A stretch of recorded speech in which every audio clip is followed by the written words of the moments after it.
Pessoal, bom dia. Hoje a nossa aula vai ser sobre a equação de Schrödinger em duas dimensões. A gente vai escrever a equação de Schrödinger em duas dimensões e, a partir de soluções separáveis, a gente vai aplicar a equação de Schrödinger em duas dimensões para resolver um problema de uma caixa quântica, de uma partícula presa numa caixa quântica bidimensional. Bom, na semana que vem, a gente vai resolver a equação de Schrödinger em três dimensões e descrever o problema de potencial central e aplicar esse problema de potencial central para resolver o átomo de hidrogênio. Na aula de sexta-feira, exclusivamente nesta sexta-feira, ela não vai acontecer no horário que a gente costuma fazer. Nossa aula de sexta é 9h30, né? Na próxima sexta-feira, a nossa aula será com o professor André Chaves, que ele vai falar de excitons e polárítons em materiais bidimensionais. O professor André Chaves é um professor bem jovem, é um jovem pesquisador, muito promissor a carreira do professor André Chaves, o cara é muito bom. E atualmente ele é professor efetivo no ITA, no Instituto Tecnológico da Aeronáutica. A gente tem feito alguns trabalhos com ele, junto com um colega de vocês, não sei se vocês, com certeza vocês conhecem, o Luiz. Bom, mas enfim, o que eu queria dizer é que na sexta-feira que vem eu não vou dar aula de manhã, né? E à tarde a gente vai ter esse seminário com o professor André, e eu vou lançar esse seminário como aula desta disciplina. Eu gostaria que vocês assistissem, né? Quem puder assistir de forma síncrona com o professor no Google Meet, tá? Eu vou mandar o convite lá pelo grupo do Zap. E quem não puder participar de forma síncrona, né, que assista, vai estar gravado no canal do YouTube do programa de pós-graduação em Física, né? Então assiste depois de forma assíncrona, mas assistam porque o que o professor André vai falar é uma coisa bastante interessante e atualmente, né, o que se faz em física, né, na fronteira do conhecimento da física está relacionado com materiais bidimensionais, né? O estado da arte da física hoje é o estudo de materiais bidimensionais. E é o assunto da palestra. Então, muito bem, hoje nós vamos falar da equação de Schrödinger em duas dimensões, né? E tratar de um problema bidimensional. Bom, o que define, né, um problema bidimensional?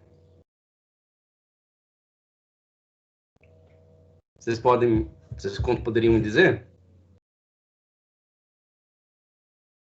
Qual que é a pergunta? Repete, por O que favor. define um problema bidimensional?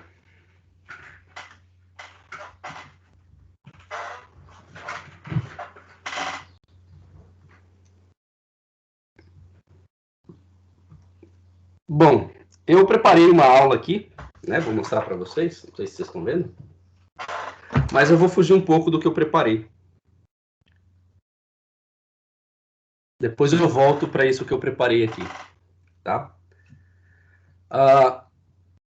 Muito bem. O que define a forma como você vai resolver a equação de Schrödinger e quais as condições de contorno que você vai aplicar para a função de onda, né? É a forma como você escreve o potencial no qual a partícula está sujeita, né? Então, o potencial ele pode ser uma função de apenas uma dimensão. Ou seja, ele apresentar singularidade apenas em uma dimensão. E aí, quando o potencial aplica a singularidade em uma dimensão apenas, a equação de Schrödinger que devemos resolver deve apresentar condições de contorno nessa direção. E aí, o que ocorre? Ocorre que a equação de Schrödinger ela pode ser descrita em termos apenas de uma coordenada, né? A gente pode descrever a equação de Schrödinger unidimensional, que é o que a gente tem feito aqui até então, né? A gente resolveu o problema da partícula livre em uma dimensão, a gente resolveu o problema de um potencial degrau em uma dimensão, resolveu o problema do barreira de potencial, do poço de potencial, do oscilador harmônico, né? Todos problemas unidimensionais, né? No qual as condições de contorno impostas à equação de Schrödinger se apresentava apenas em uma dimensão, né?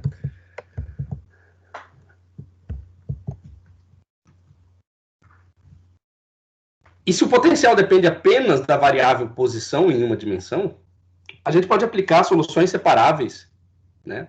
E desacoplar a parte temporal da equação de Schrödinger da parte espacial, né? E aí a gente é levado a um problema que está relacionado com estados estacionários, né? Por quê? Porque o potencial não depende do tempo, ele não muda com o tempo, é um potencial estacionário, leva a soluções estacionárias, né? E a gente viu que esses problemas eles podem ter situações de espalhamento ou podem ter situações de confinamento.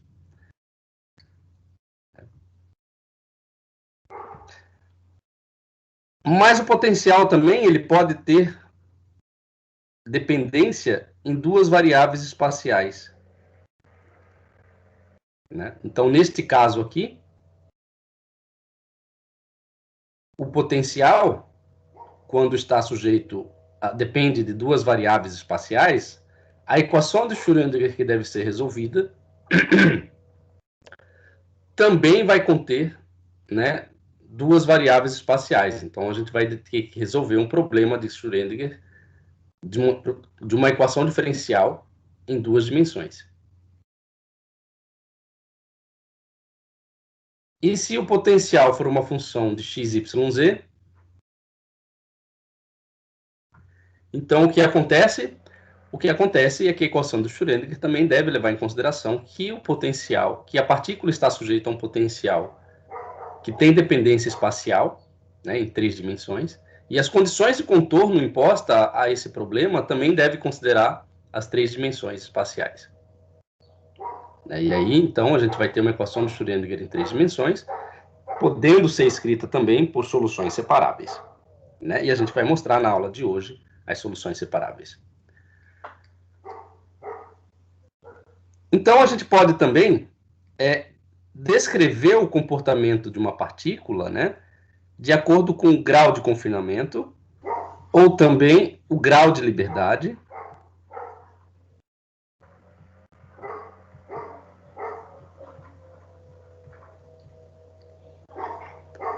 Né?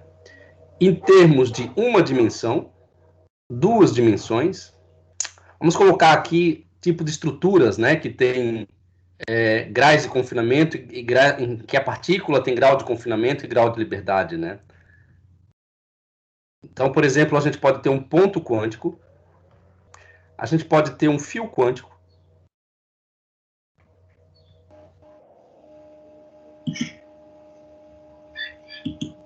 ou a gente pode ter um poço quântico.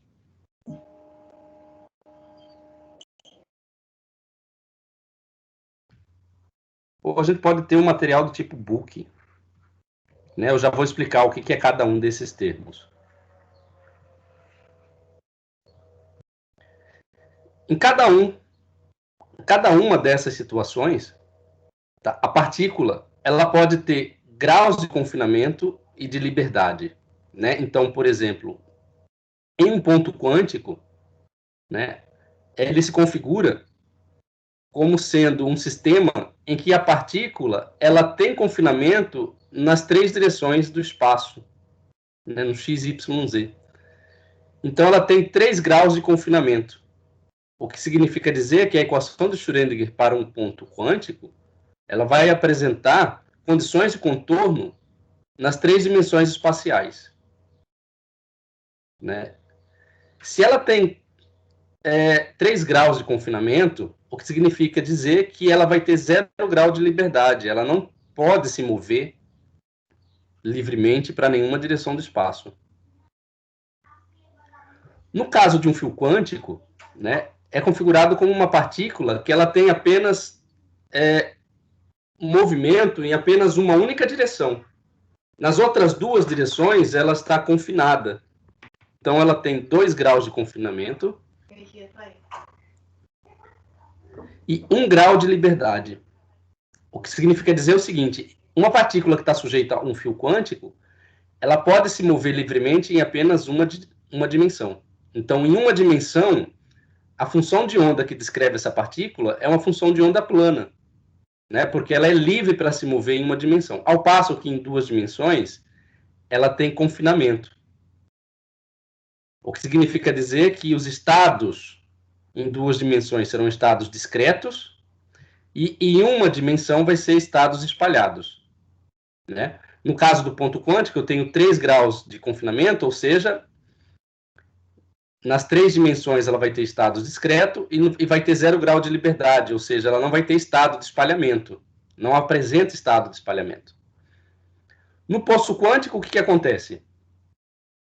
No poço quântico, a partícula tem 1 grau de confinamento.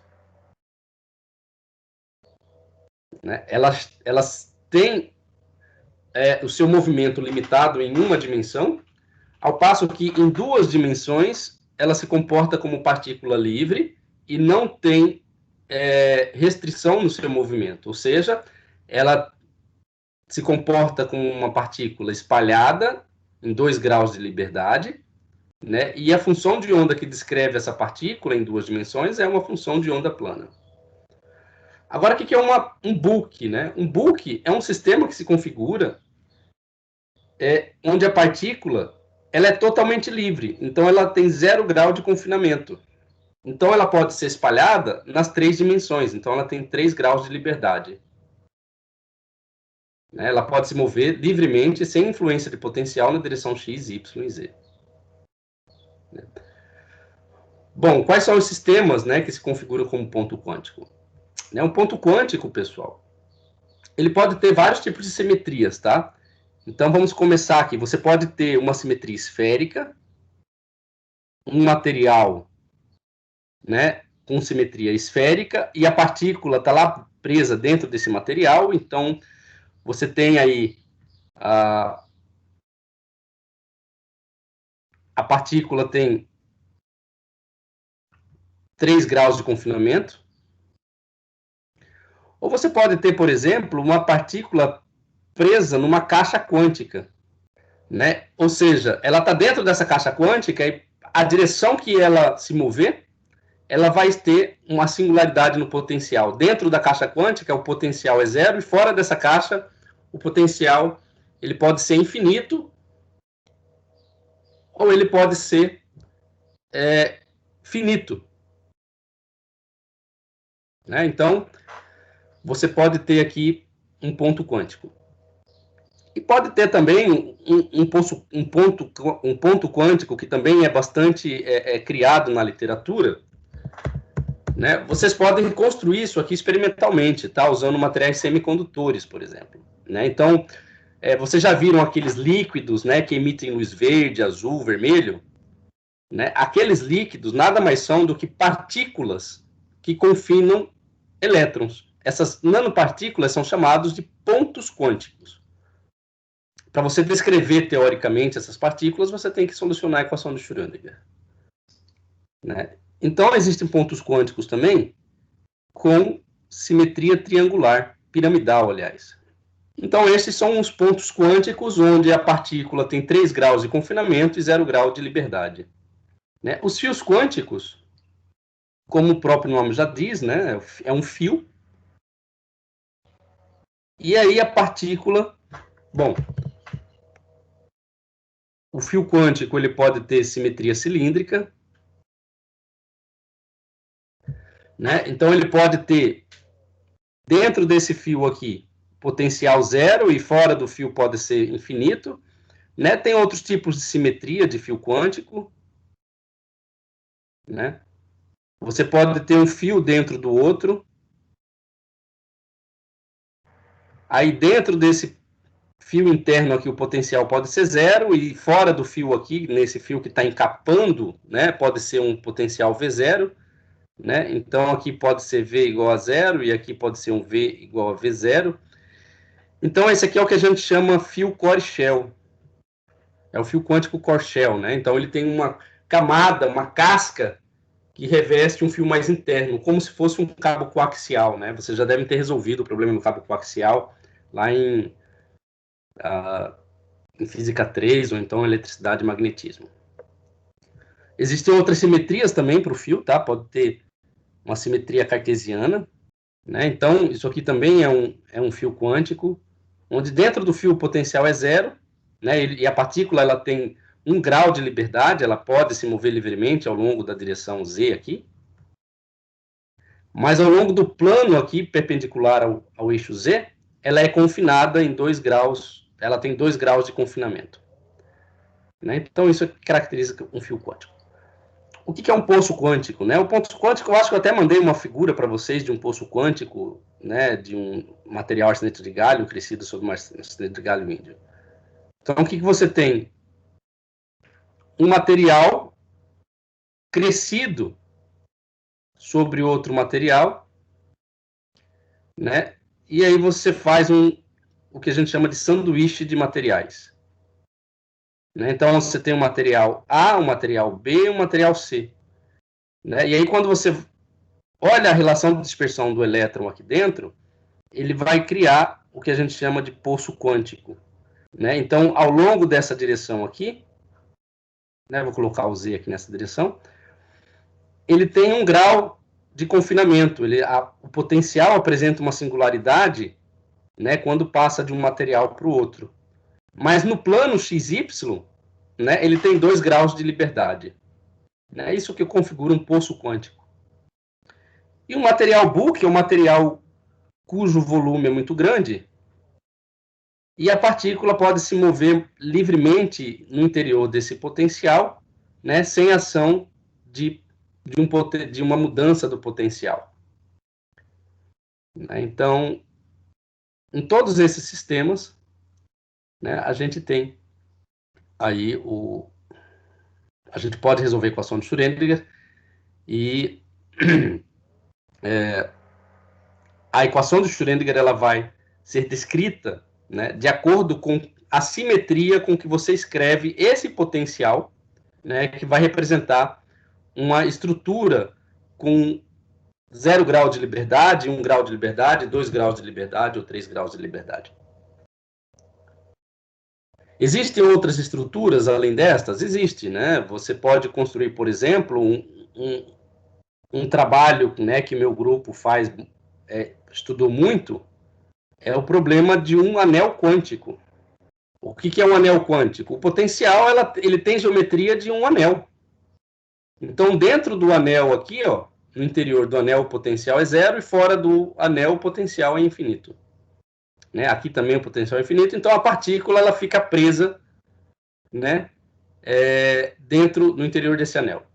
Né? Então, ela tem, nesse caso aqui, né, o potencial do anel é um problema unidimensional, né, porque a partícula, na verdade, é bidimensional. Né? A partícula tem 1 grau de liberdade, que ela pode se mover livremente aqui no interior do anel com simetria. Então, acaba sendo um problema de uma dimensão. Tá? Bom, alguma dúvida? Por enquanto, não. Então, o que muda na equação de Schrödinger quando eu vou resolver um problema, né, dessa natureza? Antes de mostrar o que muda na equação de Schrödinger, a gente pode, por exemplo,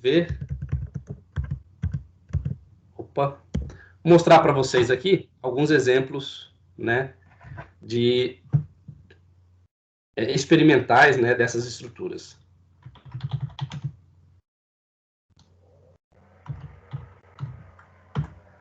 Os pontos quânticos, né? Bom, então aqui tem alguns exemplos de pontos quânticos. Né? Esse aqui, por exemplo, é um ponto quântico tipo core shell. O que é um core shell? Você tem dentro uma esfera interna com um tipo de material chamado core, e ela é envolta por outro material, né, que é o tipo shell. Então, ela tem uma casca, né, em volta com a outra. E as partículas estão presas aqui dentro e elas possuem 0 graus de liberdade, né? Então, você vai ter estados discretos aqui dentro desse sistema, né? E a partícula, ela vai ter níveis discretos de energia. Então, ela pode transitar entre esses níveis, e quando ela transita entre esses níveis de energia, o que acontece? Ela libera luz. Né? Então, esses exemplos aqui não são fluidos, né? Que tem dissolvido neles pontos quânticos, né? E os elétrons no interior desse ponto quântico está mudando de níveis eletrônicos. Eles estão indo de um nível mais elevado de energia para um nível mais baixo de energia a todo momento.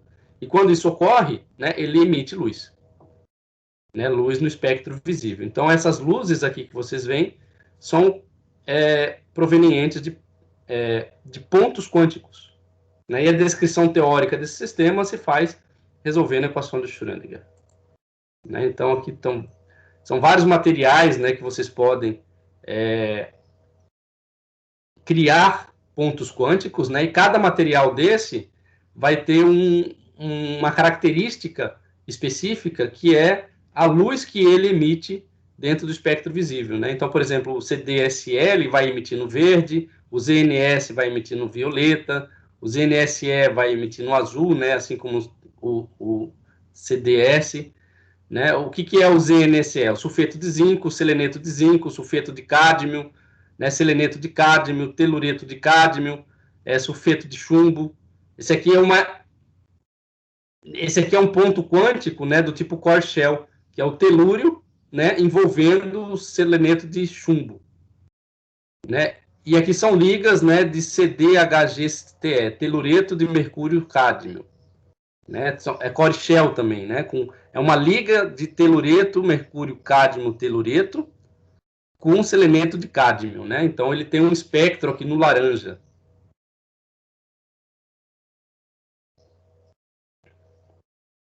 Então os pontos quânticos, eles têm uma aplicação tecnológica que é a aplicação em materiais que emitem luz, né? Então tem vários livros aqui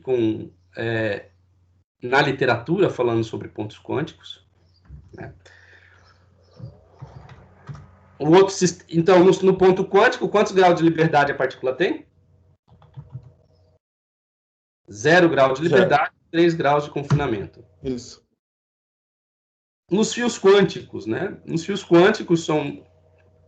Bom, aqui está exemplos de fios quânticos, né? A partícula tem quantos graus de liberdade no fio quântico? 1 grau de liberdade. Então, aqui eu estou mostrando um exemplo de um fio quântico feito com um material, um semicondutor chamado arseneto de galho, né? E ele está crescido entre outros semicondutores chamado de arseneto, uma liga, né, de arseneto de galho alumínio. Né? Então, você tem aqui um fio quântico com simetria cilíndrica, né? O diâmetro aqui do fio de 10 angstrom, né? E aí a partícula nesse sistema ela tem 1 grau de liberdade e 2 graus de confinamento. Né? Para que se usa esses materiais? Esses materiais são usados para a construção de transistores.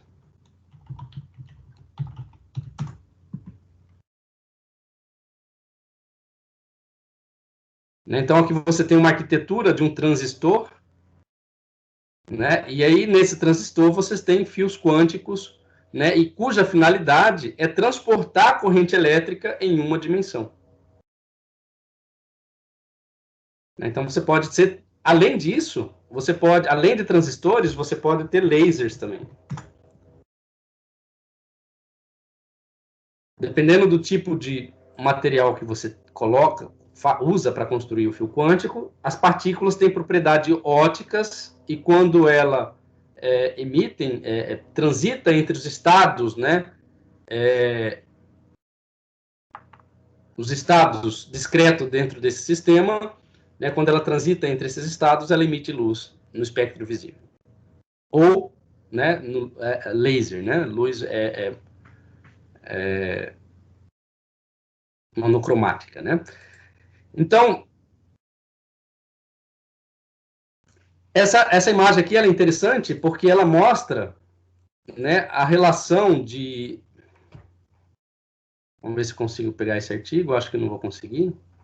Está travado o artigo. Mas tudo bem, vou mostrar aqui. Ela mostra os sistemas, né, que a gente tinha falado, de book, poço, fio e ponto, e mostra como que é a densidade de estados nesse sistema. O que é densidade de estados? Né? São estados permitidos para elétrons por unidade de energia. Né? Então, aqui num poço, num material book, né, o estado é parabólico, né, quase parabólico, ele é a função da raiz quadrada da energia. Quando você cria um grau de confinamento, né, você modifica consideravelmente essa densidade de estados, né, e ela forma uma escadinha. Em um fio quântico, ela forma esses espectros aqui, assim como num ponto quântico, ela é descrita em termos de uma função delta de Dirac. Tá? Isso aqui é assunto lá para a física do estado sólido, não vou me ater a isso aqui. Né? Então, eu só estou mostrando para vocês exemplos, né, de sistema que confinam partículas. Né? Então, você pode ter aqui, por exemplo, um poço quântico, né?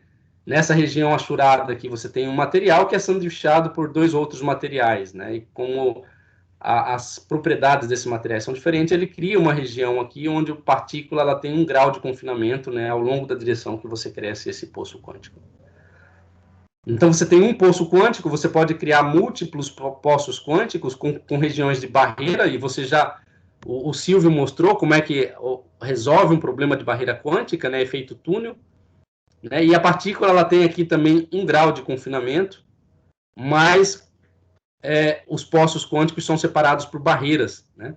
Dependendo da espessura dessa barreira, a partícula ela pode tunelar, né, de uma região para outra por efeito túnel. Né? Esse aqui é o caso, um exemplo de poços, né, acoplados, né, e ela está torta dessa forma porque você aplica um campo elétrico, né, e o campo elétrico ela altera aí a disposição do potencial.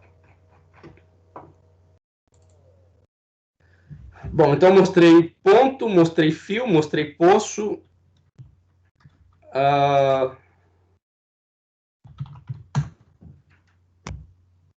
E a gente tem também anéis quânticos, né, que possuem propriedades ópticas interessantes. Né? Você tem a partícula confinada, né, nessa geometria. Né? E quando você cria esse grau de confinamento, você vai criar estados discretos de energia, né, e que faz com que a partícula emite luz. Né? Então, você tem anéis quânticos aí, emissores de luz. Então, são aplicações bastante interessantes, né, o nome dessas estruturas são chamadas estruturas de baixa dimensionalidade, porque a dimensão dela é muito pequena, né?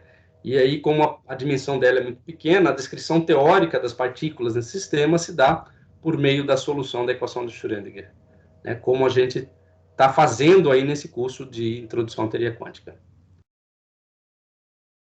Alguma dúvida?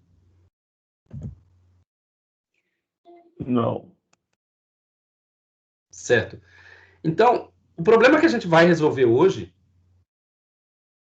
trata-se de um problema de um fio quântico, né? Pode ser considerado como sendo um fio quântico, no qual a partícula ela tem 2 graus de confinamento e 1 grau de liberdade, né? Então, no caso da partícula em 1 grau de liberdade,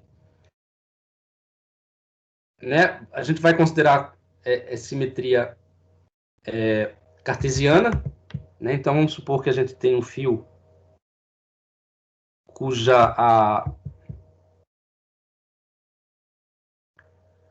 um fio mais ou menos dessa natureza.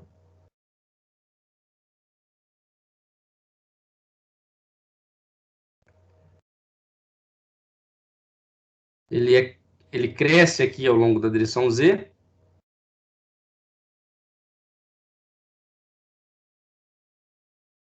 E ao longo de XY,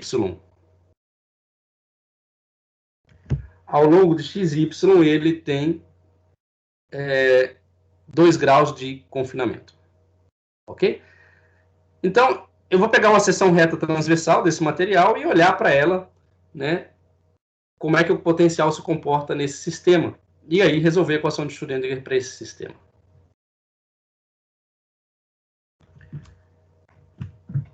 Bom, então, vamos começar descrevendo a equação de Schrödinger. E a equação de Schrödinger, então, vai ser escrita de que forma?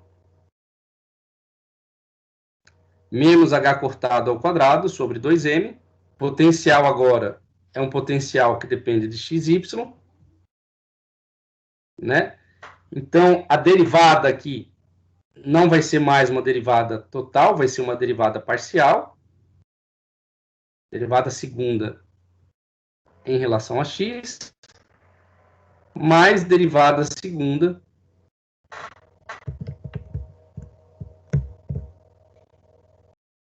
em relação a y,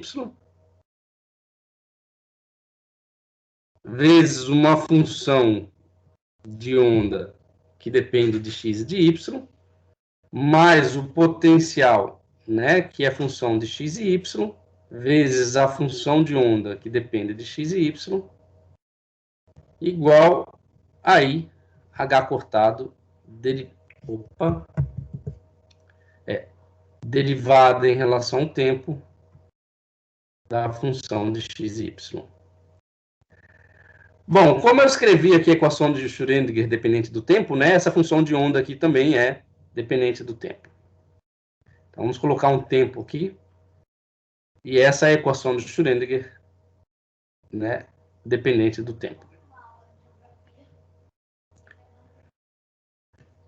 Muito bem. Como é que eu faço para resolver esta equação? Né?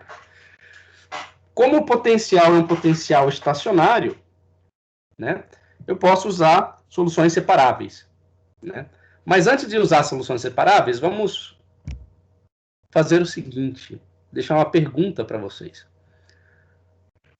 Como eu mostrei, quando o potencial depende apenas de duas dimensões, né, você tem um sistema que tem 2 graus de confinamento e 1 grau de liberdade.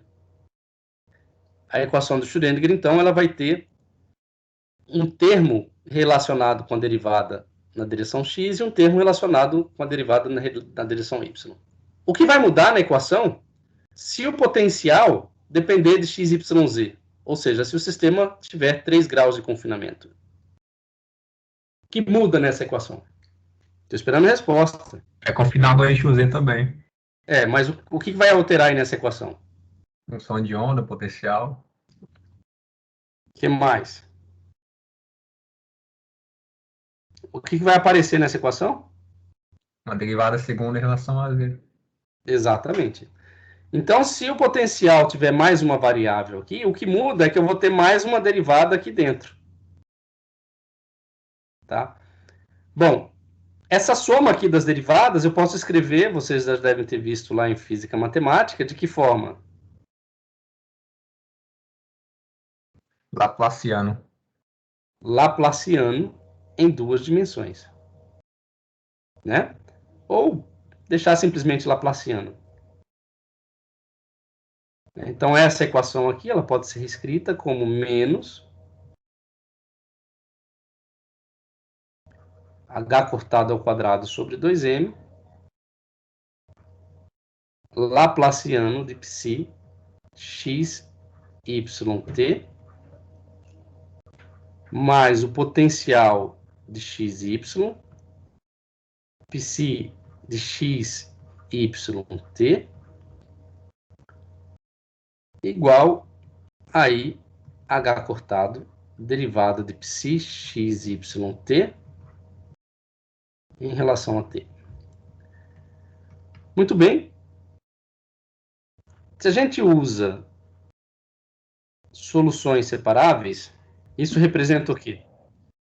Que a gente pode descrever a função de onda, né, de psi de x, y, t, como sendo uma função psi de x, y, vezes uma função que depende apenas do tempo. Né?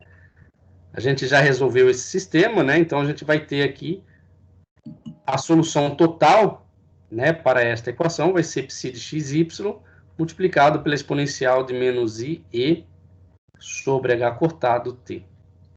Então, a equação de Schrödinger independente do tempo poderá ser escrita de que forma?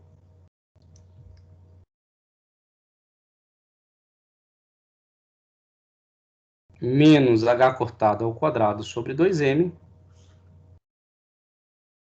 laplaciano da função psi de xy, mais u de xy, psi de xy, igual a e psi de xy.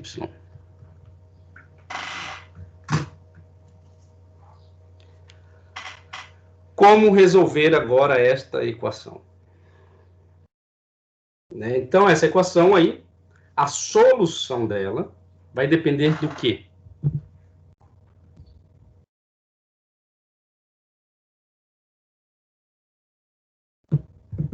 Duas variáveis? A solução dela vai depender da simetria com que você escreve este laplaciano. Sim. E a simetria deste laplaciano vai estar relacionada com a simetria deste potencial. Então, você escreve esse laplaciano de acordo com a simetria deste potencial. Então, na prática, o que vai definir como você resolve é o potencial e as condições de contorno que ele impõe para a equação de Schrödinger. Né? Então, para o caso de um problema em duas dimensões, no caso de uma caixa rígida, né? Eu chamei agora de caixa rígida bidimensional, mas vocês podem ver que essa caixa rígida bidimensional nada mais é do que, né, a seção reta transversal de um fio quântico com essa simetria aqui. Então, como é que eu posso desenhar? Se eu olhar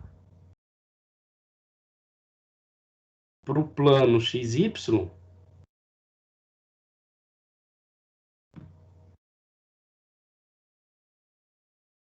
o que eu vou ter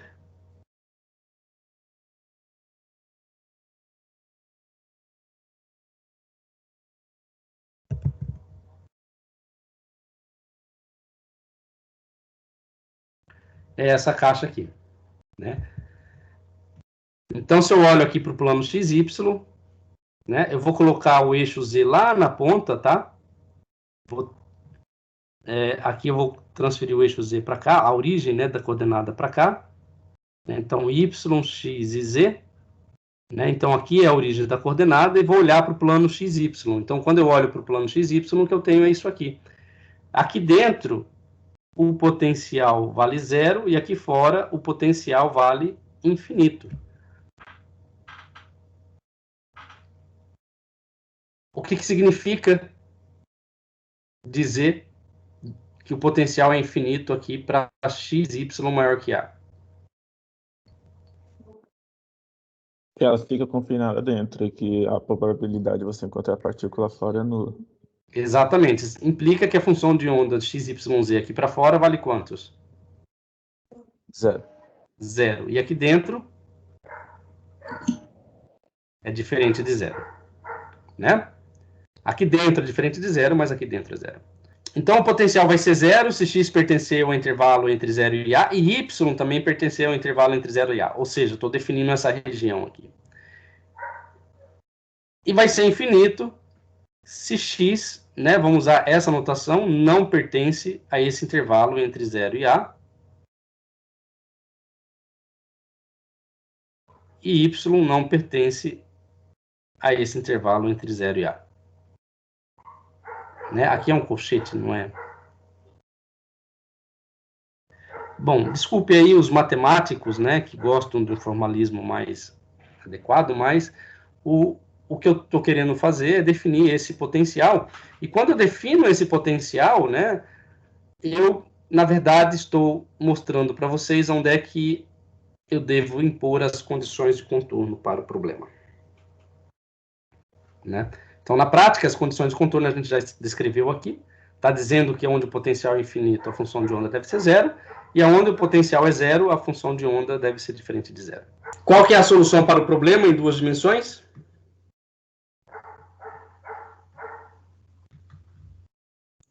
Tem que separar de novo.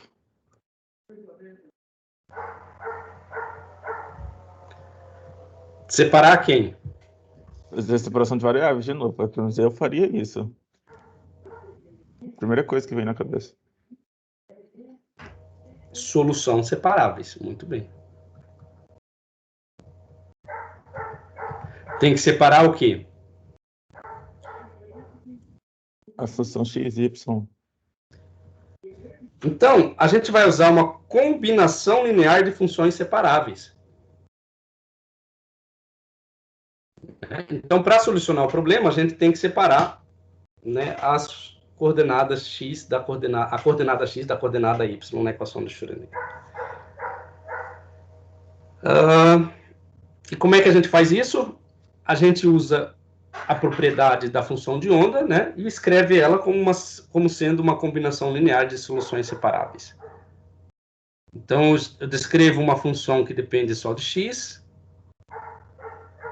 e uma função que depende só de y. Né? Então, essa função escrita dessa forma, ela representa combinação linear de funções separáveis. Bom, quando a gente encontra essas soluções separáveis, né, a φ de x e φ de y, então a gente pode escrever qualquer solução da equação de Schrödinger, né, φ de x e y, e define todos os estados do sistema. Né? Inclusive, podemos voltar para a primeira solução, né, a solução mais geral possível, que é a função que depende da posição e do tempo. Bom, mas na prática aqui o que a gente vai fazer é substituir essas soluções separáveis na equação de Schrödinger. Então, quando a gente substitui na equação de Schrödinger, a gente vai ter menos h cortado ao quadrado sobre 2m, multiplicado pela derivada parcial em relação a x, derivada segunda, né, mais a derivada parcial em relação a y, derivada segunda parcial em relação a y, multiplicado por φ de x, φ de y, igual a e φ de x, φ de y. Tá certo a equação? Notem que da forma como eu escrevi aqui, eu não escrevi mais o termo relacionado com potencial. Por que o termo relacionado com potencial não aparece mais aqui nessa equação? A resposta é simples. A gente já definiu o nosso problema, o potencial é zero na região interna ao fio e é infinito na região externa ao fio. Na região onde o potencial é infinito, a solução é zero. Eu já tenho a solução da equação de Schrödinger. Né? A função de onda é zero. Como o potencial é zero, né, esse termo aqui não vai aparecer na equação de Schrödinger. Então, eu só preciso resolver, né, na onde o potencial é zero. E esta equação torna-se a equação de uma partícula livre. Né, mas ela é livre apenas numa região limitada do espaço. Então, aqui,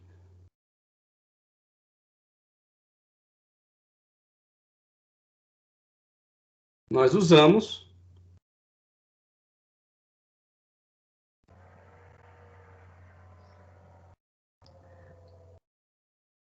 a condição de contorno.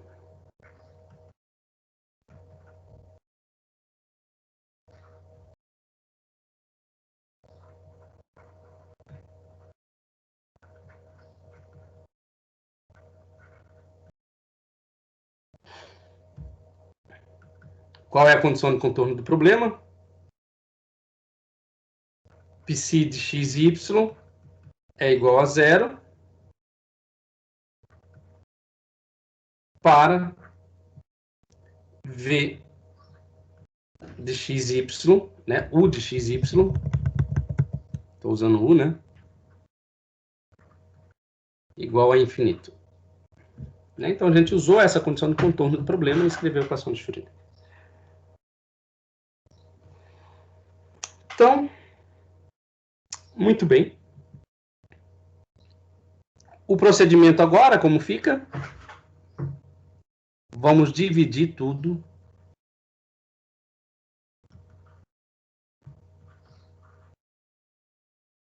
por φ de x e φ de y. Se a gente divide toda essa equação por φ de x e φ de y, né, a gente vai ter o seguinte, menos h cortado ao quadrado sobre 2m, que multiplica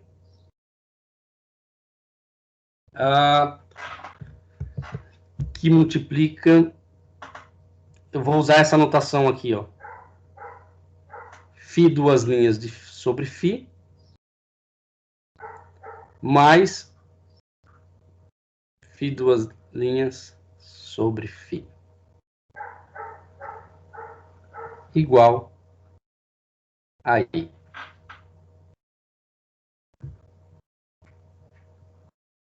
Aqui a gente considerou o seguinte,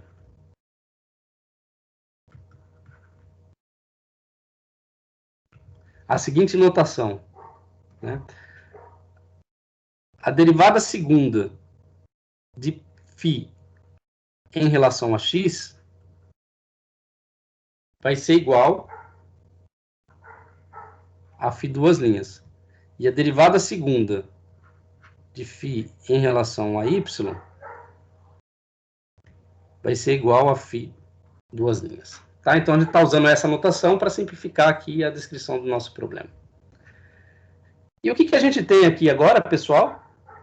Bom, aqui a gente tem um termo que depende apenas de x.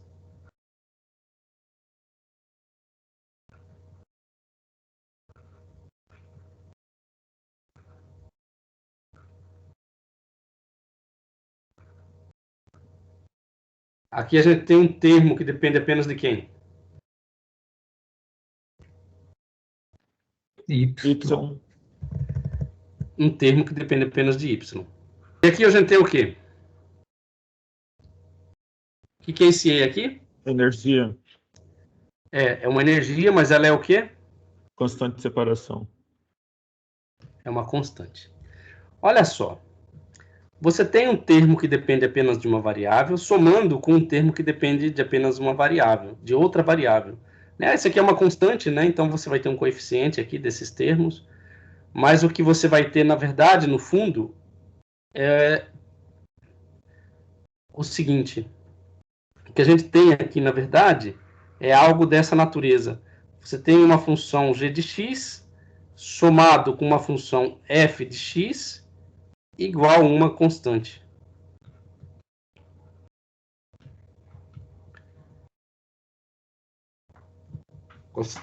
Entende? Então, isso aqui só é possível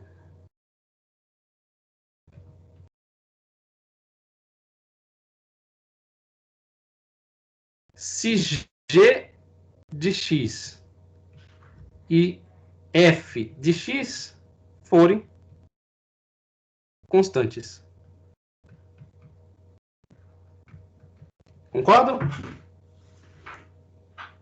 Sim. O que significa dizer que esse termo aqui deve ser igual a uma constante e esse termo também deve ser igual a uma constante. Então, vamos refazer aqui a equação de Schrödinger. Eu tenho menos h cortado ao quadrado sobre 2m, multiplicado por φ duas linhas, sobre φ, mais φ duas linhas sobre φ, igual a I. Então, aqui a gente já mostrou que essas derivadas aqui, elas têm que ser constantes, né?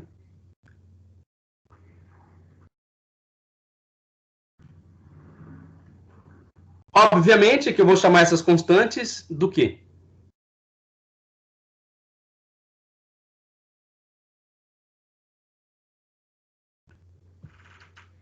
KL. Muito bem, vou chamar de kx ao quadrado, né? Só que esse k aqui tem que ser negativo. Por que tem que ser negativo? Porque essa constante aqui é uma constante positiva. Como aqui eu tenho sinal positivo aqui dentro para esta derivada e para essa derivada, e aqui fora eu tenho um sinal negativo, né? Então essa constante ela tem que ser negativa para que esta constante seja positiva. Negativa com negativo dá positivo. Então a primeira função aqui é o kx, né? E a segunda solução aqui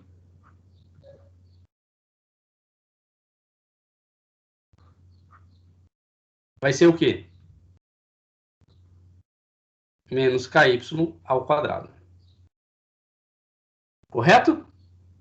Obviamente que vocês sabem quem são os valores de kx e ky, né? Quem são os valores de kx e ky? Bom, em vez de escrever kx e ky, vamos escrever essa energia aqui, né? Bom, para simplificar aqui, pessoal, ó, vamos escrever essa equação da seguinte forma.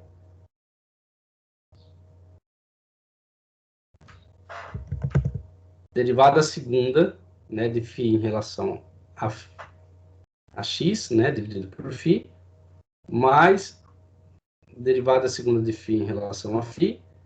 Isso aqui vai ser igual a menos h cortado ao quadrado. Opa, desculpa.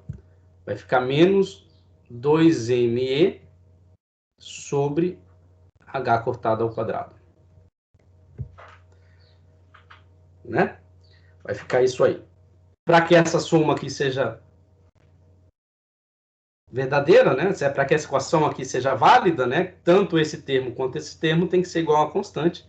E aí a gente chama essa constante de menos kx ao quadrado, a primeiro termo, e menos ky ao quadrado, o segundo termo. Tá?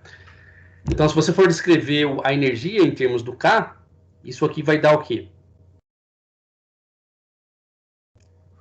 H cortado ao quadrado sobre 2m, né?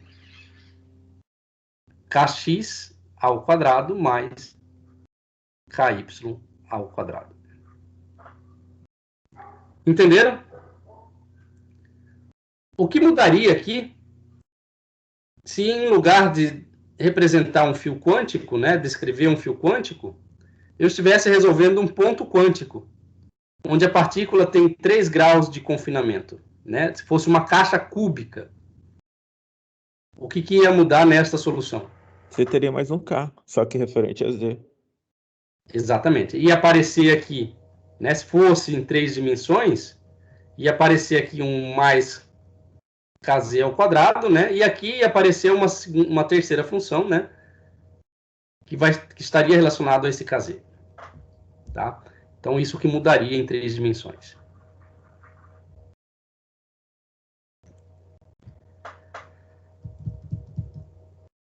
Muito bem. O que a gente pode fazer agora? Resolver as equações. Resolver as equações. Mas antes de resolver equações, no que a gente caiu aqui? Que equação que é essa aqui? Equação para oscilador. Exatamente. Esta é a equação do oscilador harmônico simples, né? Oscilador clássico.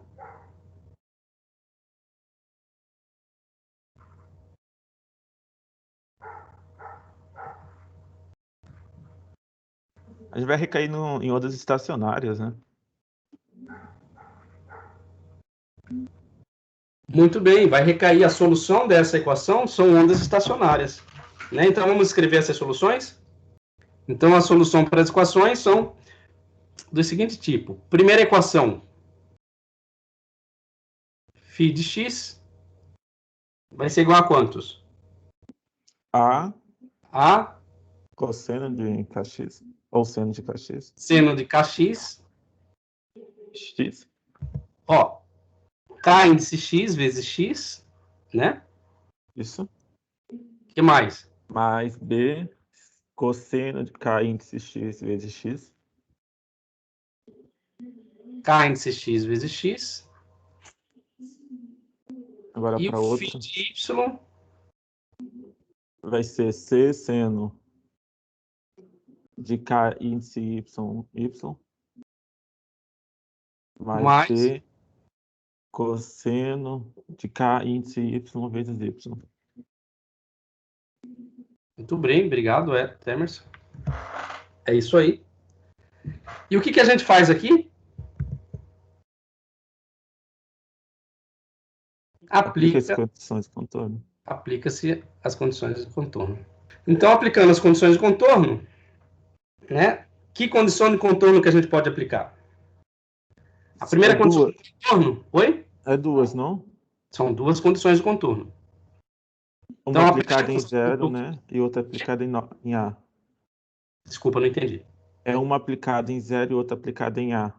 Exatamente, mas vamos aplicar a primeira condição de contorno em x igual a zero. Então, aplicando a condição de contorno em x igual a zero, a gente vai ter o quê? Φ de x igual a zero, multiplicado por φ de y.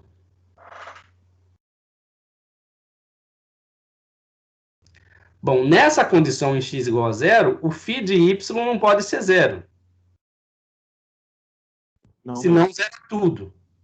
E para que isto aqui seja zero, né, a gente sabe que em x igual a zero a função tem que ser zero. Para que isso aqui seja igual a zero, isso implica que o φ de x igual a zero tem que ser quantos? Zero. Entenderam? Sim? Então, φ de x igual a zero tem que ser zero. E isso aqui implica o seguinte.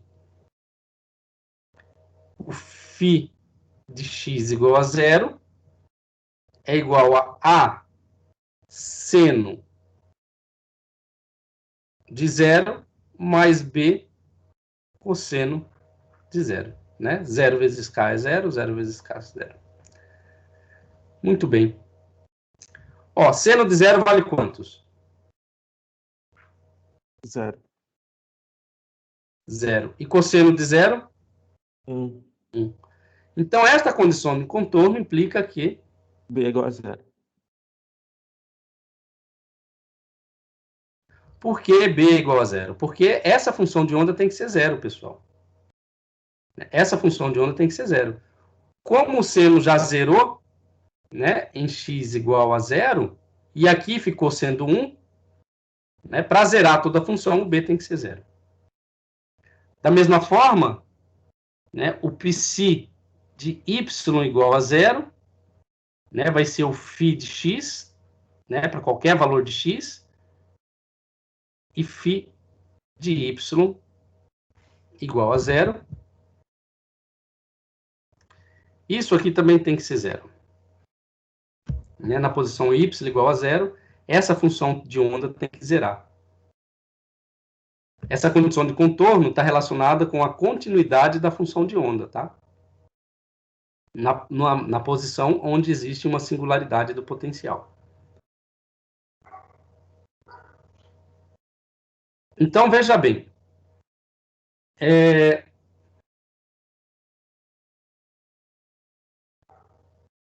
Para qualquer valor de x, essa função tem que ser zero. Como o φ de x não pode ser zero, a única coisa que pode ser zero aqui é o φ de y igual a zero, tem que ser zero. E isso implica em quê?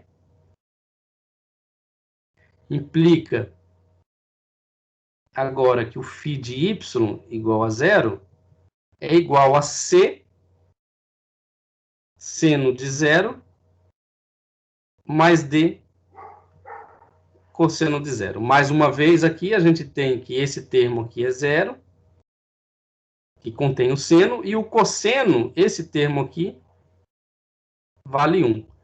Ou seja,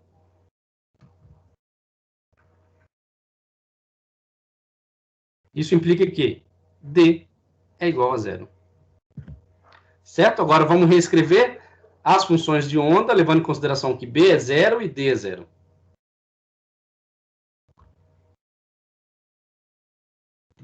Então, nós temos que φ de x vai ser igual a seno de kxx, e o φ de y vai ser igual a c, né? Sobrou c seno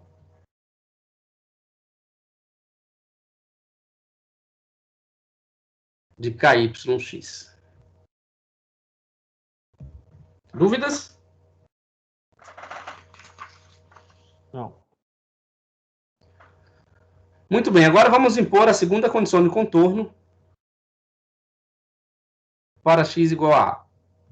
Para x igual a A, o que acontece? Psi de x igual a A vai ser igual a φ de x igual a A, φ de y, e isso aqui vai ser igual a 0. Agora eu estou impondo a condição de contorno aqui nessa fronteira. Ó.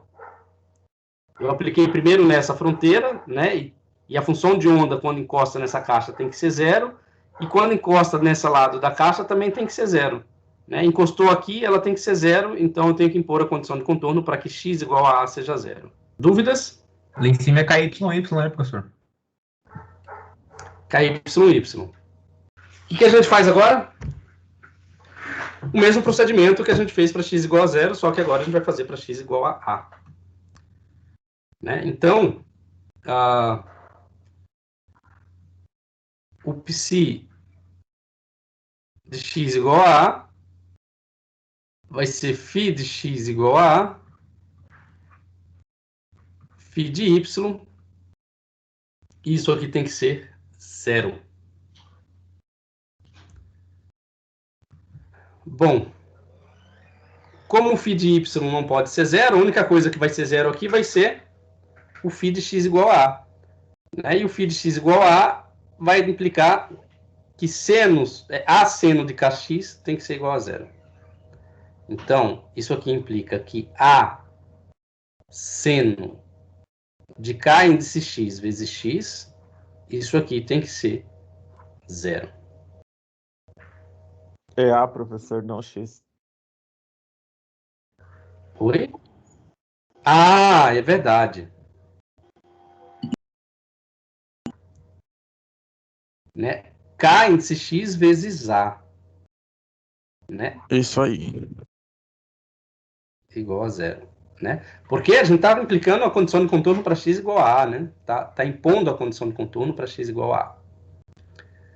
Em que condição este termo aqui vai ser igual a 0?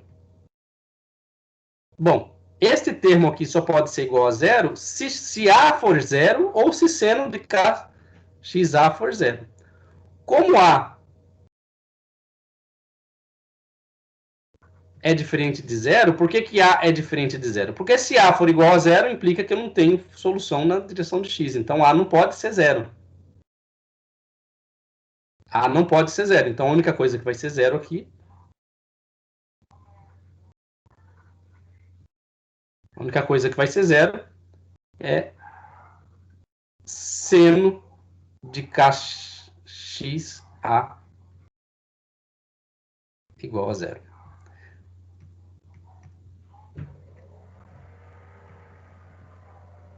Ou seja, né, isso só vai ser 0 se kx vezes A for igual a quantos?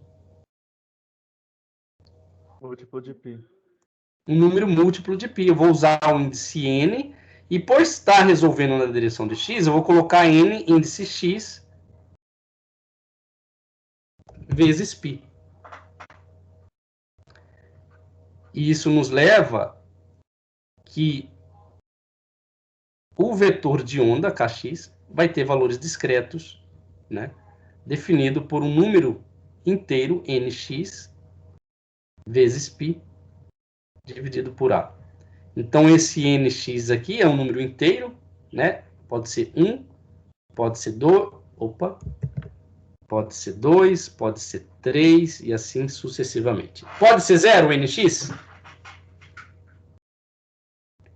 Não.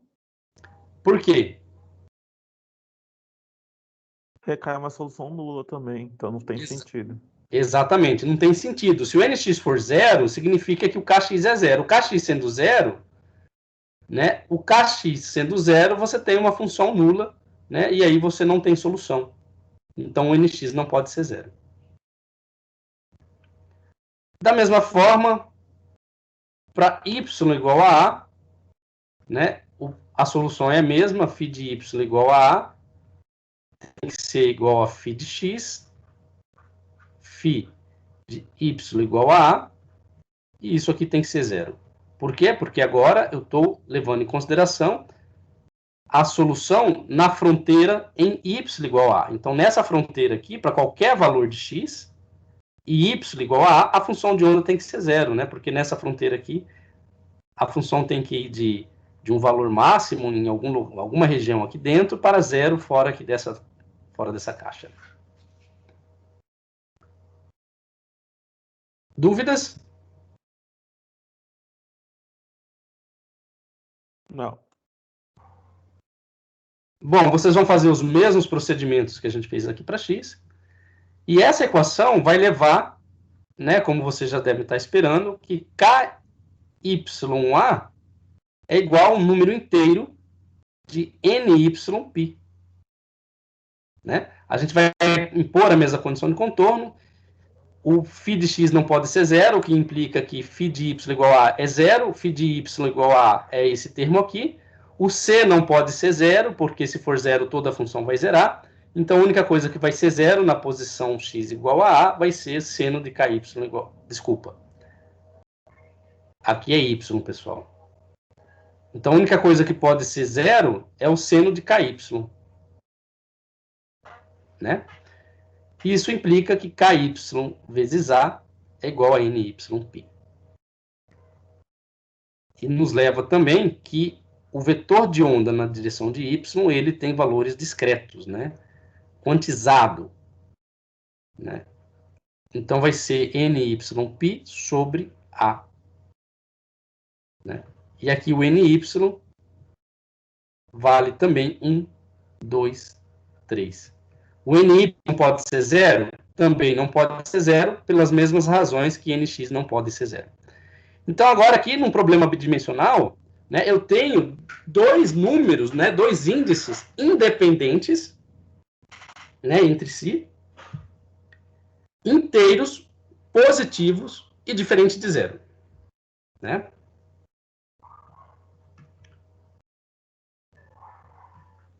Então, nós temos NX, NY, né, inteiros, independentes. Bom, então eles são independentes entre si, né? O que significa dizer que você pode ter qualquer combinação NY e NX, né, para um estado definido. Como que fica a solução geral?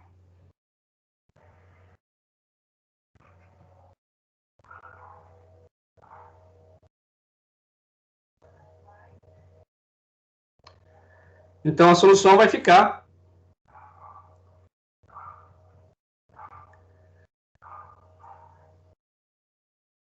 psi de xy, né, vai ser o produto de φ de x e φ de y, e aí você vai ter um produto de duas constantes aqui, A e C.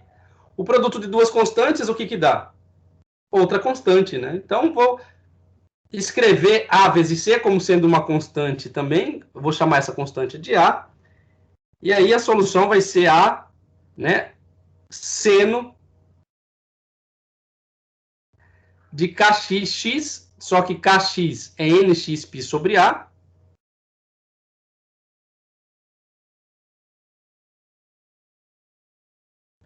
vezes o seno de KYY, né? Só que KY é NYΠ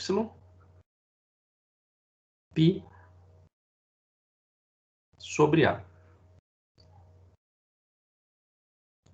Então, a gente já tem aqui a solução, né, para uma caixa bidimensional, né, multiplicado aqui por uma constante de normalização.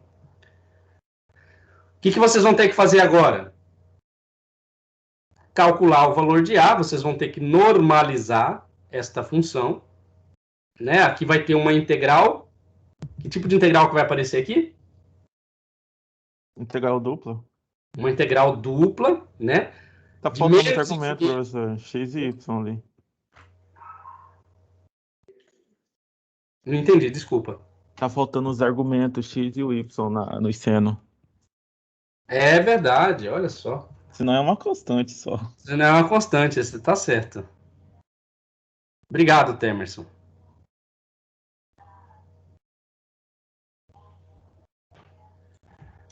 Então, é isso aí, o Temerson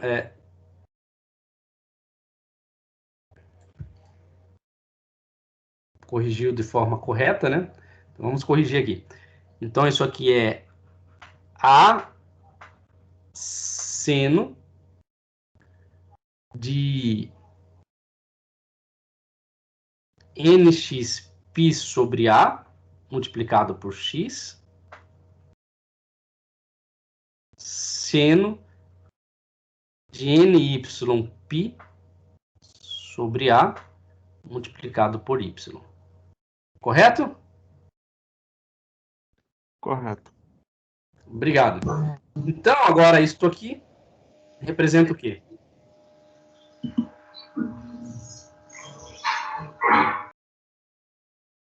São as funções de ondas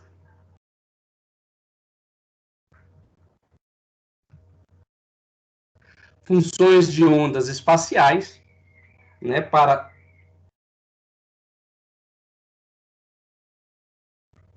estágios estacionários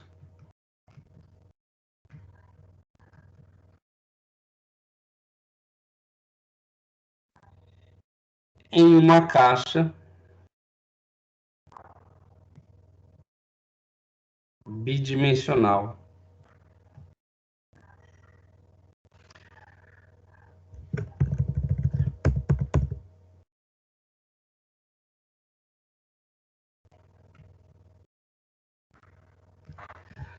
Então, são as funções de ondas. Esta solução, ela representa funções de ondas espaciais, né, para estados estacionários em uma caixa bidimensional rígida, né? Então, aí a gente já obteve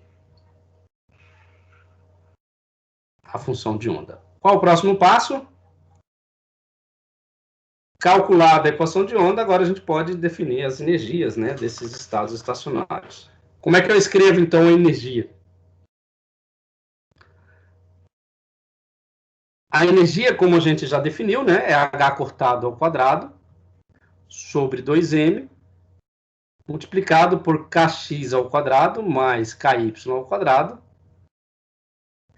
E isso aqui, então, né, a gente já calculou os valores de kx e ky. Essa energia vai ser kx é nx π sobre A e ky ny π sobre A, substituindo. Isso aqui vai ficar H cortado ao quadrado, π ao quadrado, né, sobre 2m A ao quadrado, nx ao quadrado, mais ny ao quadrado. Então, a gente agora obtém os altos valores de energia, né, e as altas funções. Né? Então, a gente tem os altos valores e as altas funções já de uma caixa rígida, né?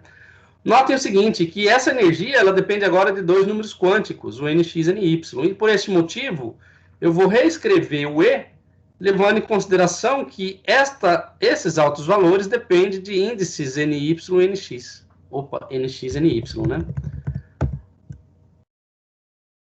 Depende de índice nx e ny. Tá? Agora sim.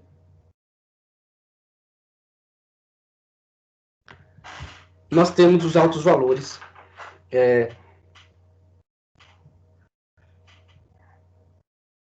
Nós temos os valores aí para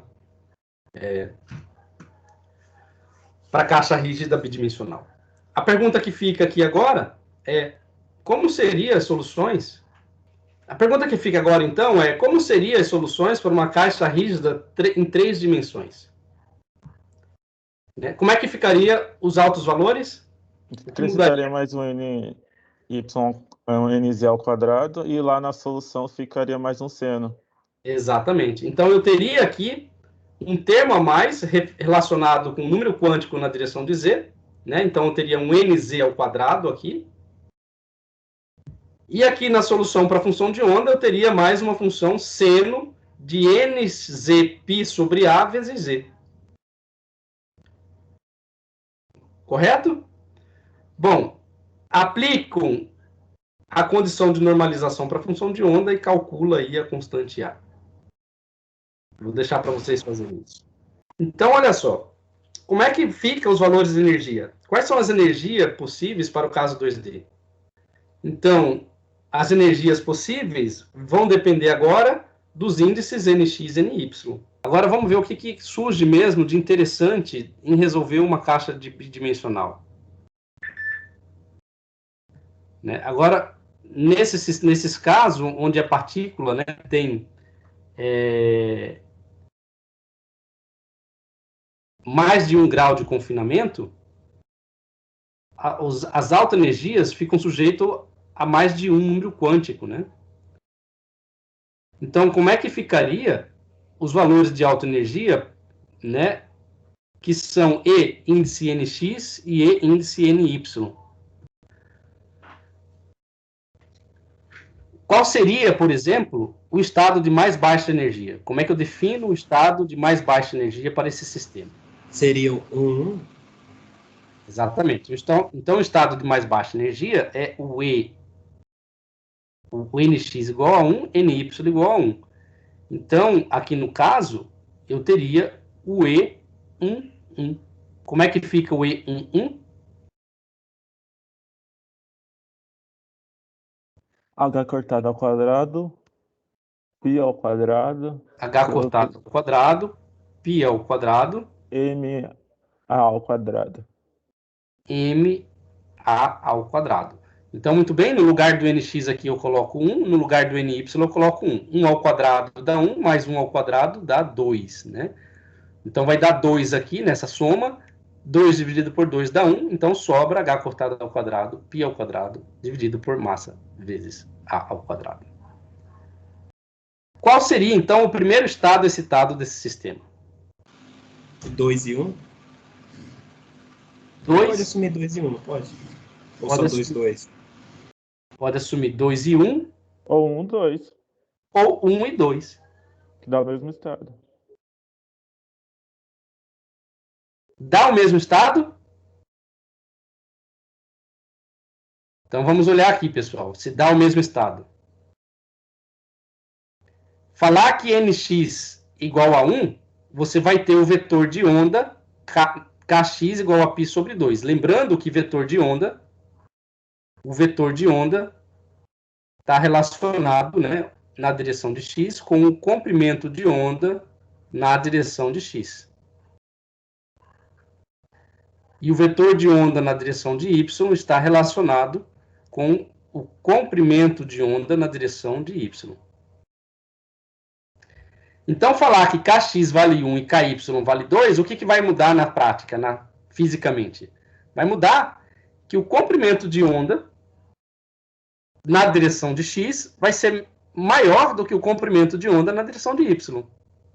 E se eu mudo, né, aí muda, o comprimento de onda na direção de x e y vai mudar. Ou seja, são estados diferentes.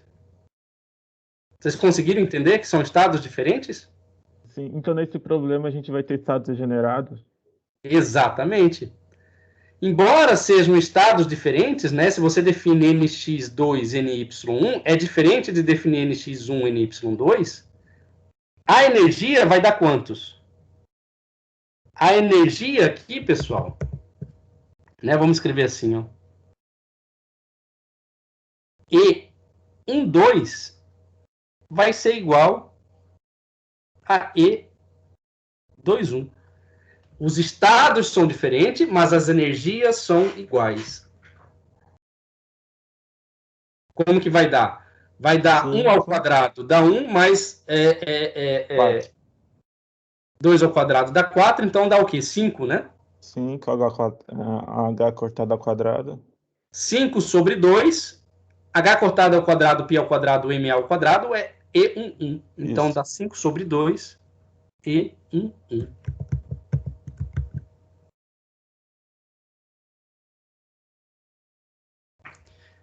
E isso aqui representa o quê?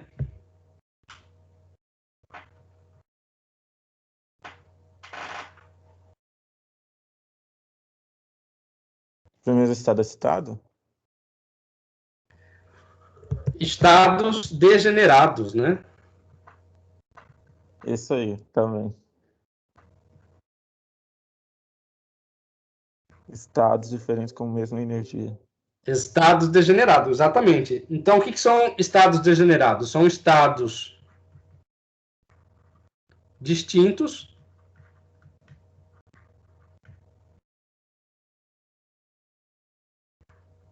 com a mesma energia.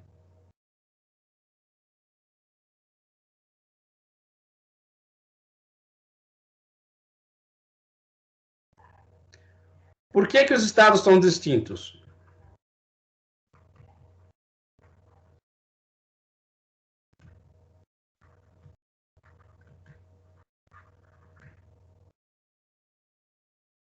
Nesse sistema, então, cada energia depois da energia fundamental vai ter dois estados distintos, né? Como é que é? Diferentemente da energia do estado fundamental, cada energia vai ter dois estados distintos. Será? Pensa no próximo estado aí de energia. Qual que é o próximo estado citado? Então, só pelo fato dele ter duas dimensões, o estado fundamental é 2 vezes mais energético do que o estado fundamental daquele que só tem uma dimensão.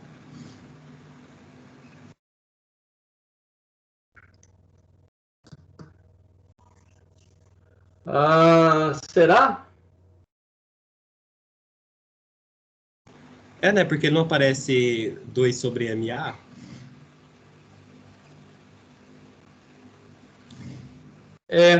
Como é que é a solução para uma dimensão?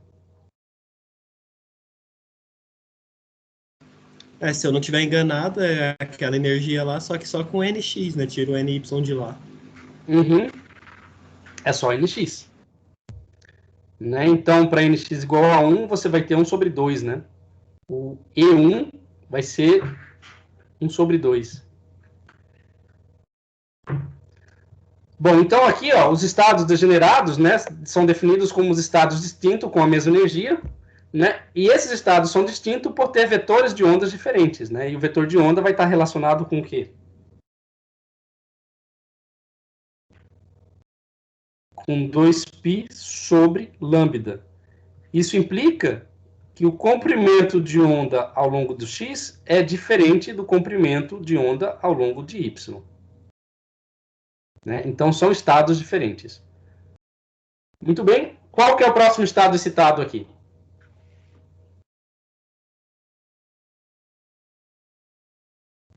Poderia ser o estado 1,3 e o estado 3,1? Poderia. Quantos que daria aqui? 1 ao quadrado dá 1, 3 ao quadrado, 9 mais 1, 10. 10, né?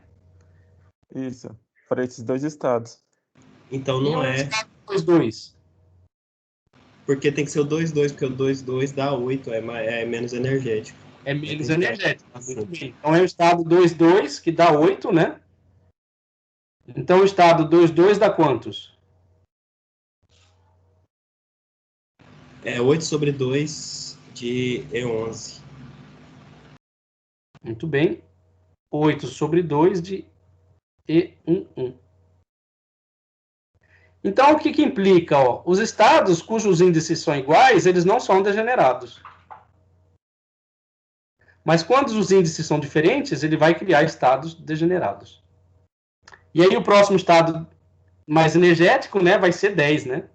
Então vai ser o 3,1 ou 1,3, né? E aqui eu vou escrever E1,3 igual a E3,1 igual o quê? A gente já fez o cálculo, 10 sobre 2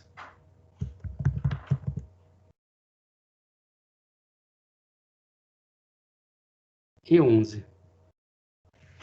Entenderam?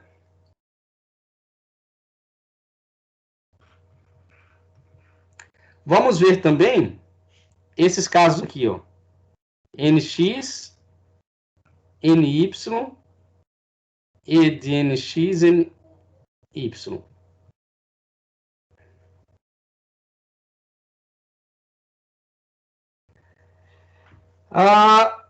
Uma situação bastante interessante é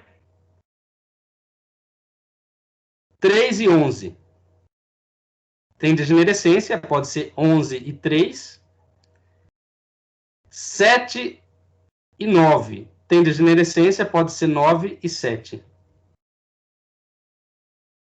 Rapidamente, mostrem para mim qual que é o valor disso aqui.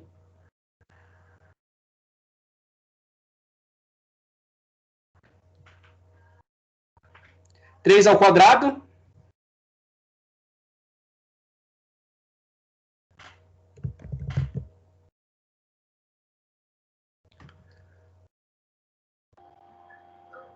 Mais 11 ao quadrado. Isso aqui dá quantos? 9, 130. 121, né? É igual a 130. Correto? Tá certo, pessoal, isso aqui? Tá. Certo. 7 ao quadrado mais 9 ao quadrado. 7 ao quadrado, 49, mais 81. Dá quantos? 130. Oi? 130. 130. Então, olha só, eu tenho 4 estados aqui com a mesma energia. Então, tem um estado quadruplamente degenerados. Então, implica que E311 vai ser igual a E11,3, que vai ser igual a E7,9, que vai ser igual a E9,7. Né? Que vai ser igual ao quê? 130 sobre 2 e 1.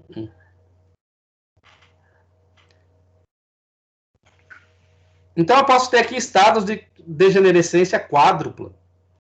Né? E aí vocês podem fazer uma análise aí e ver como que essas degenerescências nesses sistemas bidimensionais vão se comportar. Né? Existem trabalhos, né, na literatura, né, que mostra como que é o comportamento dessas degenerescências.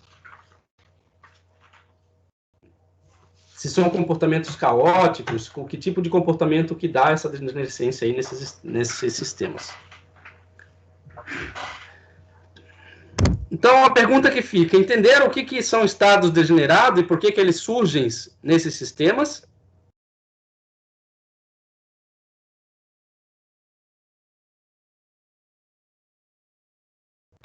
Pessoal, estou falando com vocês. Na verdade, eu não entendi por que eles surgem. É porque ele está em 2 dimensões só? Eles Só surgem por causa do grau de confinamento. Ah, tá. Então, olha só, vamos voltar aqui. Quando você aumenta o grau de confinamento desses sistemas, né, esses sistemas vão apresentando estados degenerados.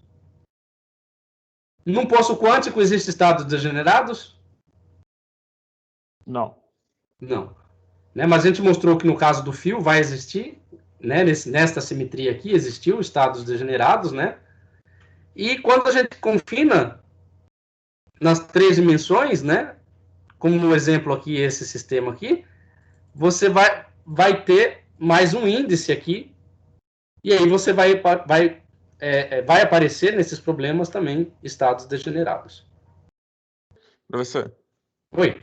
além do confinamento, do grau de confinamento, como o senhor disse, que nessa simetria há estados degenerados, então a degenerescência depende da simetria do potencial? Se eu mudar a simetria, eu vou perder essa degenerescência ou não? Muito boa pergunta. Se você muda a simetria, você muda o que você muda quando muda a simetria? Na verdade, não. Eu quero obter o mesmo resultado? Na verdade, você vem das soluções separáveis, né? Sim. Também é uma consequência das soluções separáveis. Então, quando você tem soluções separáveis, e para cada solução você tem um índice representando um número quântico, então você vai ter estados degenerados. É porque... O mesmo vai acontecer para o caso do átomo de hidrogênio. O caso do átomo de hidrogênio é um exemplo de um ponto quântico, porque a partícula ela vai ter confinamento, vai ter vínculo nas 3 direções. Só que o que muda, o Laplaciano agora muda de coordenada. Você não vai resolver o átomo de hidrogênio em coordenada cartesiana, você vai resolver em coordenadas esféricas. E aí você usa o quê? Soluções separáveis. E quando você usa soluções separáveis, você vai decair em 3 índices também, 3 números quânticos. Entendeu? Entendi. Inclusive, lá na lista de exercício tem uma pergunta relacionada com estados degenerados no átomo de hidrogênio, não tem? Sei lá, deve ter. Empaquei nela. Temerson, não me decepcione, Temerson. Daniel, ajuda aí, por favor. Vixe. O Daniel já fez essa questão. Ele falou que já terminou a lista? Ah, então ele já sabe Eu o quê? a lista de Fintech. O que tem aí? Tem alguma questão de degenerescência no átomo de hidrogênio? Tem, ué. Professor, tem. Era essa a pergunta, Daniel. Ele tá boiando na aula, você tá vendo só, né, professor? Ele não está prestando atenção na aula, não. Como é que fica o estado fundamental, então, da função de onda? A gente já viu os altos valores, né, as energias, e vamos ver as funções de onda. Então, vamos começar pelo estado fundamental.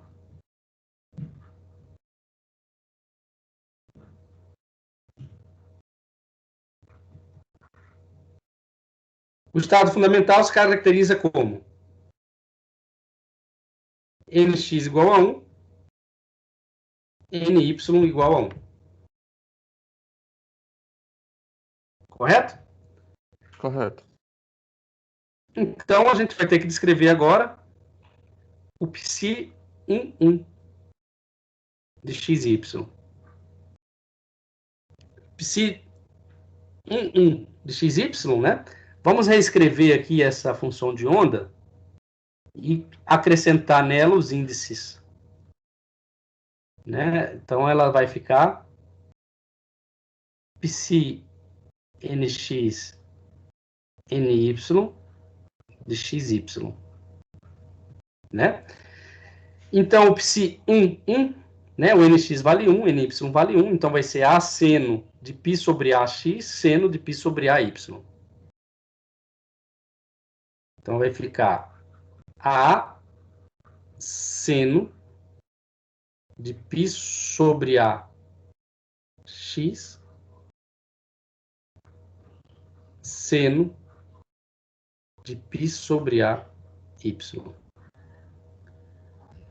Bom, esta é a função de onda, né? Mas o que representa o módulo quadrado da função de onda? Como essa é uma função de onda real, né? Eu não vou colocar em módulo. Então, vai ser a ao quadrado, seno ao quadrado, π sobre ax, seno ao quadrado, π sobre ay. O que representa o módulo quadrado da função de onda? Densidade de probabilidade. A densidade de probabilidade, né? Então, ela dá a posição mais provável da partícula ser encontrada, né? Como é densidade de probabilidade, o valor máximo que ela vai assumir, né, é 1, relacionado a 100% de encontrar a partícula na região, e o valor mínimo vai ser 0.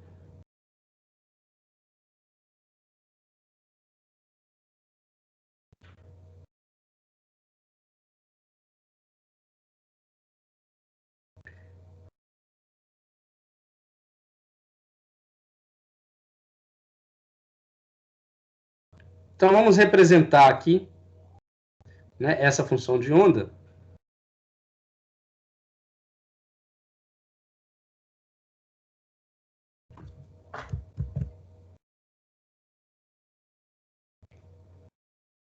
Em x e y.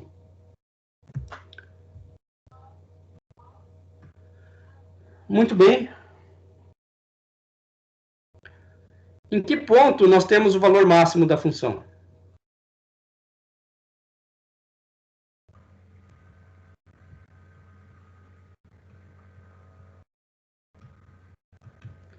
O valor máximo da função Vai ser no meio. vai se dar na posição x e y, em que seno ao quadrado de x tem o seu valor máximo e seno ao quadrado de y tem o valor máximo. Lembrando que seno é uma função que tem valor máximo igual a 1, valor mínimo igual a 1, né? Então, o valor máximo da função vai se dar na posição em que isso aqui for igual a 1. Isso aqui vai ser igual a 1 e x igual ao quê? A sobre 2, para y também. Exatamente. Então, x igual a y igual a A sobre 2. Então, nessa posição aqui,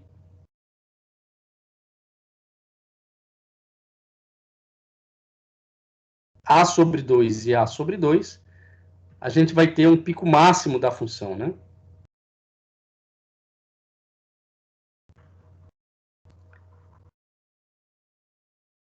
Esse pico máximo aqui representa o quê?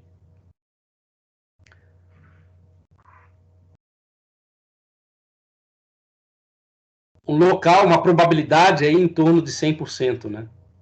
De você encontrar a partícula.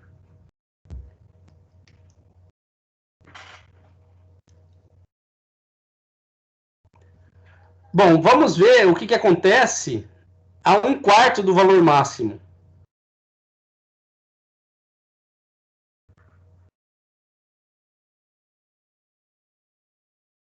A 1/4 do valor máximo é A sobre 4, né? Nessas posições aqui, nessa posição aqui, né? Aqui e aqui. O que acontece com a função de onda?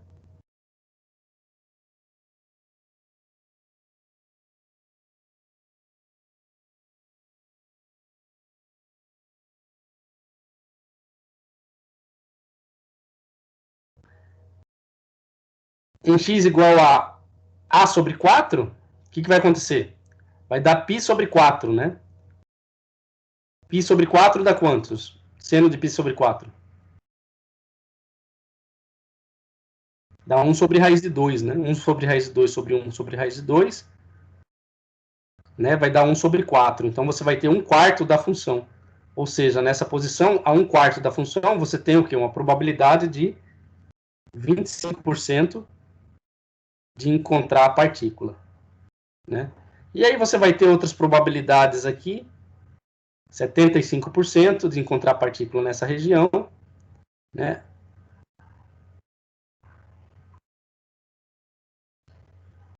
E essa probabilidade ela vai diminuindo até encostar na borda aqui da caixa, aonde a probabilidade da partícula ser encontrada aqui nessa borda vale quantos? 0%. Entenderam? Sim. Então você vai ter uma função de onda dessa natureza. Vamos ver agora o primeiro estado excitado. O primeiro estado excitado, como é que vai ser? Você vai ter dois estados excitados. Vamos começar com a função psi de 1, 2. Psi de 1, 2 vai ser o quê? A seno de o x vale 1, né? Então o nx vale 1, então vai ser π x sobre A. E o ny vale 2. Então vai ser seno de 2π y sobre A. Agora aqui acontece uma coisa interessante.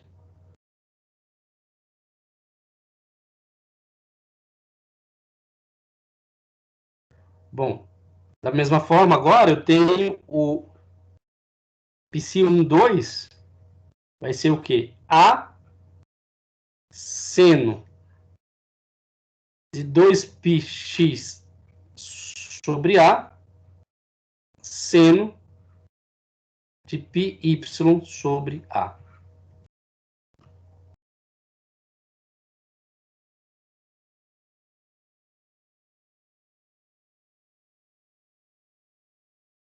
Então vamos analisar essas duas situações.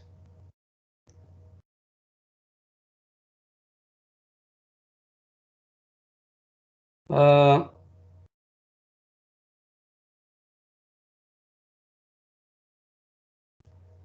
muito bem.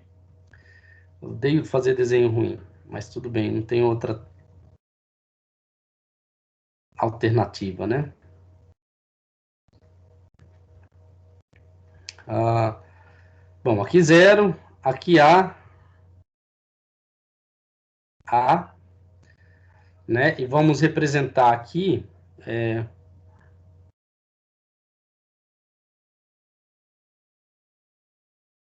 A, 0. Muito bem, aqui nesse lado a gente vai representar a função psi 1, 2, e aqui a gente vai representar a função psi 2, 1. Tá? Vamos olhar para a função psi 1, 2. Né? O que acontece nesta função se o y for a sobre 2?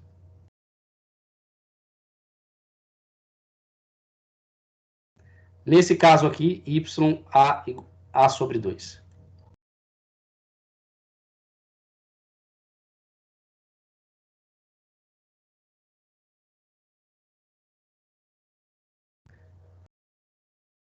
Então, o que acontece com este termo se o y for a sobre 2? 0. Oi? Vai ser 0. Então, para qualquer valor de x, se o y for a sobre 2, essa função aqui vai ser 0. Então, o que eu vou ter aqui para o estado psi de 1, 2? Eu vou ter uma linha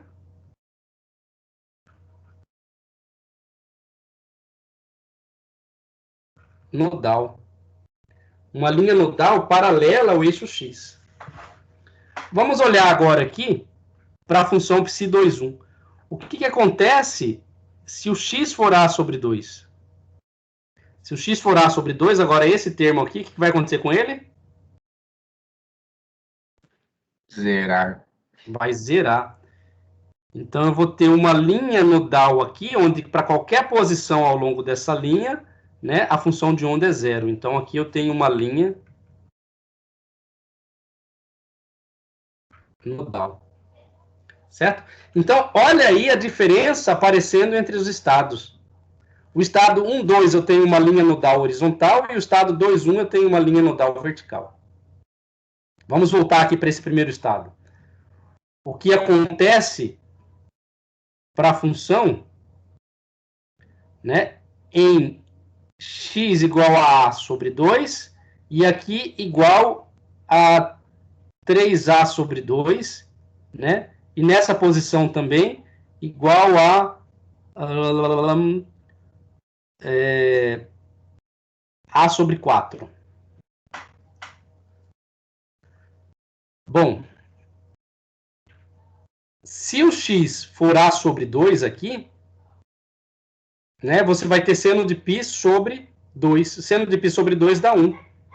Então, você vai ter o valor máximo dessa função. E se o y for a sobre 4, né, você vai ter seno de π sobre 2 também. Então, você vai ter um pico máximo aqui dessa função. Então, essas duas funções vão estar no valor máximo. Então, aqui eu tenho um máximo da função. E se o y também for igual a 3a sobre 2, você tem um pico máximo dessa função. Né? Então, você vai ter um pico aqui. Aí, essa função, ela vai se achatando dessa forma. Né? Até atingir aqui a borda do fio, onde a probabilidade de encontrar ela vai ser 0. E aqui vai ser a mesma coisa. Da mesma forma, né, se você pegar aqui na função 2, 1, você vai ter um pico máximo aqui. E à medida que você se afasta desse centro, a função de onda ela vai diminuindo a sua densidade de probabilidade, né, até chegar na borda, onde a densidade de probabilidade da função de onda é 0. Entenderam?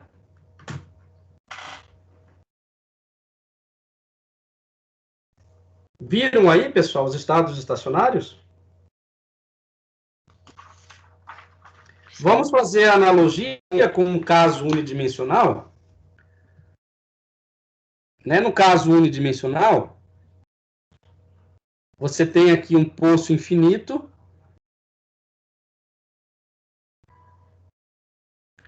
Os níveis discretos desse poço.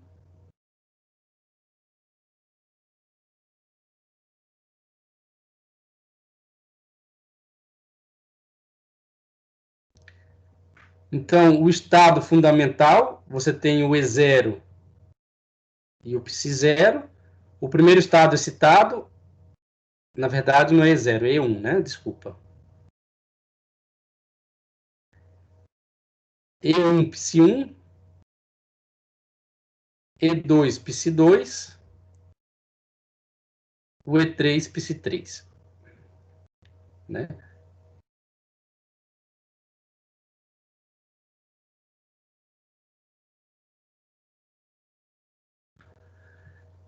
Então, no primeiro estado excitado, você não tem linha nodal.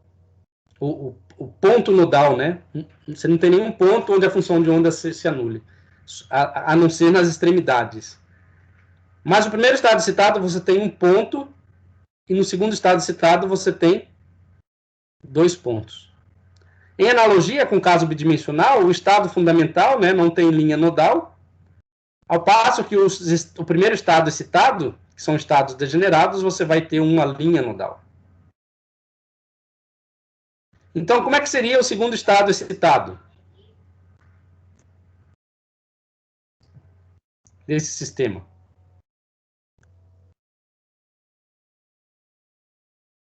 Como é que seria o segundo estado excitado? Então, só para terminar, pessoal, no caso, o próximo estado excitado, né, o psi22, você vai ter 2 linhas nodais. Entendeu? Aqui você tem um ponto nodal, você tem 2 pontos nodais, né? Aqui você tem nenhum ponto nodal, uma linha nodal e 2 linhas nodais. E aqui você vai ter que o estado psi22 vai ser um estado dessa natureza aqui, ó.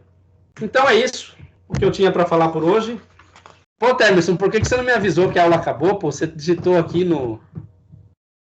Não, eu sei que você estava tão empolgada na aula, deixei quieto. Quem sou eu para acabar com a empolgação de outro professor? Ó, pessoal, um trabalho interessante para vocês fazerem. Minha aula acabou, tá? Mas um trabalho interessante para vocês fazerem aí é estudar fios quânticos com várias geometrias diferentes.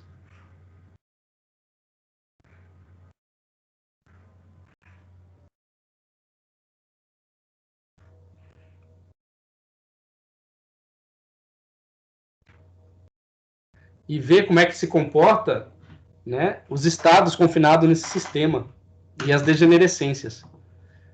Né? Eu acho que pareceu uma coisa aqui... Deixa eu ver se eu... Ó, o anel aqui é interessante também, ó. Né? Você estudar em anel. Uma casca, né? Um cilindro, uma casca cilíndrica também. Vai dar uns efeitos interessantes. Olha o anel aqui na prática.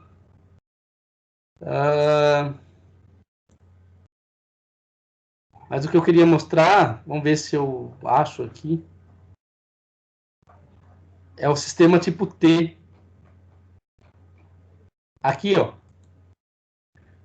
Esse aqui é um fio quântico tipo T. Não está compartilhando não, professor. Ah, não? Puxa vida, Não. que sacanagem.